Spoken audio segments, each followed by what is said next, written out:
So hey guys, எல்லாருக்கும் வணக்கம்.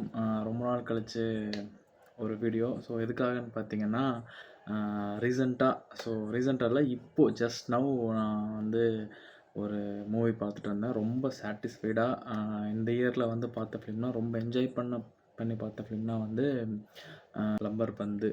So இந்த மூவியை நான் வந்து இப்போ தான் ஜஸ்ட்டு ஷோ பார்த்துட்டு வந்த உடனே என்னோட பர்சனல் தாட்ஸை வந்து நான் வந்து ஷேர் பண்ணி ஆகணுன்றக்காக அந்த வீடியோ. ஆக்சுவலாக நான் ரெக்கார்ட் பண்ணும்போது மணி கரெக்டாக பார்த்தீங்கன்னா 11 o'clock. ஸோ வந்து லேட்டே பண்ணக்கூடாது. ஸோ வந்து கண்டிப்பாக அந்த மூவி நான் ரிவ்யூ பண்ணியோன்றக்காக நான் வந்தேன்.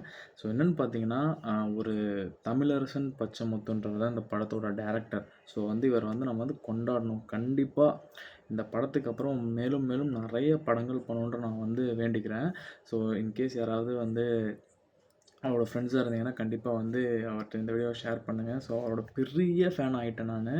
ஒரு படம் வந்து எல்லா விதமான எமோஷனையும் கேரி பண்ணி ஒருத்தருக்கு டெலிவரி பண்ணணும்னா அது கண்டிப்பாக இந்த படத்தால் மட்டும்தாங்க முடியும். கண்டிப்பாக டேரக்டர் ஐயோ என்ன மனுஷியா நீ, கண்டிப்பாக சாமி வேறு லெவலுங்க படம். ஸோ வந்து என்ன சொல்கிறது, ஒரு சீனுங்க, ஜஸ்ட்டு அந்த ஒரு சீன் என்னென்னா, அந்த ஜஸ்ட்டு ஹீரோ வந்து ஒய்ஃப் வந்து கோச்சிட்டு போயிடுவாங்க.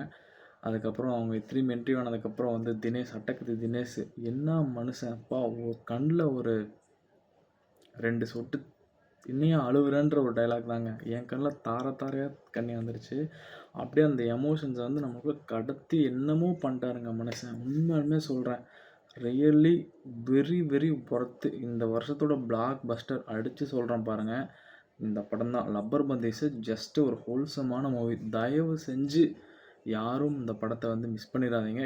தியேட்டரில் போய் பாருங்கள். எஸ்பெஷலி அந்த மாசு, என்ன மாசு, ஜஸ்ட்டு ஒரு சாங்கு, கையில் கர்ச்சீஃபு, பேட்டு, அவ்வளோதாங்க. சும்மா திரிக்க விட்டாருங்க மனுஷன். பட் அவருக்கு சலைச்சவர் இல்லைங்க ஹரிஷ் கல்யாண். அவரும் பயங்கரமாக பர்ஃபார்ம் பண்ணியிருக்காரு. ஸோ வந்து ஃபேமிலிஸோடு தைரியமாக போய் பார்க்கலாம். எந்த ஒரு வல்கரிட்டி இருக்காது, நோ பிளட் ஷேட்ஸ் இது இருக்காது. ஜென்யூனான ஒரு தரமான படங்க. தயவு செஞ்சு இந்த படத்தை வந்து தேட்டரில் பார்க்க மிஸ் பண்ணிடாதீங்க. ஓடிடியில் பார்க்கவும் அந்த எஃபெக்ட் வராது. கண்டிப்பாக தேட்டரில் போய் பாருங்கள். மை ஜென்யூன் ரிவ்யூ அது.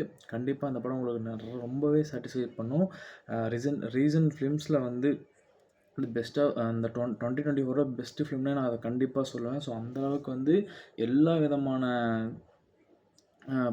கண்டென்ட்டுமே உள்ளே இருக்குது. ஒவ்வொரு கேரக்டர் ஆர்க் ஆகட்டும், அதுக்கப்புறம் ஹரிஷ் கல்யாண், தினேஷ், அப்புறம் தினேஷ்க்கு வர பேர், ஹரிஷ் கல்யாணுக்கு வர பேர், பாலசரவணன் சாமி, அவர் காமெடியெலாம் வந்து சான்ஸே இல்லை. அந்த அளவுக்கு பண்ணியிருக்காரு. உண்மையாலுமே 2-3 இடத்துல பயங்கரமாக சிரித்தோம். உங்களுக்கு காமெடி வேணுமா, காமெடி இருக்குது, மாஸ் வேணுமா, மாஸ் இருக்குது, எமோஷன் இருக்குது, எல்லாமே இருக்குங்க. கண்டிப்பாக இந்த டேரக்டர் வந்து இந்த படத்துக்கு அப்புறம் பயங்கரமாக பேசப்படுவான்ற நம்புகிறேன். சொல்கிறத பார்க்காதீங்க, தயவு செஞ்சு போய் தேட்டரில் பாருங்கள். இன்னும் ரொம்பவுமே நல்லாயிருக்கும்.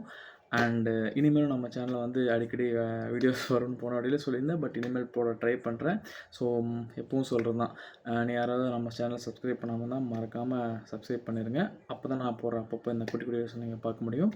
Until then bye from Satishkumar. Yeah.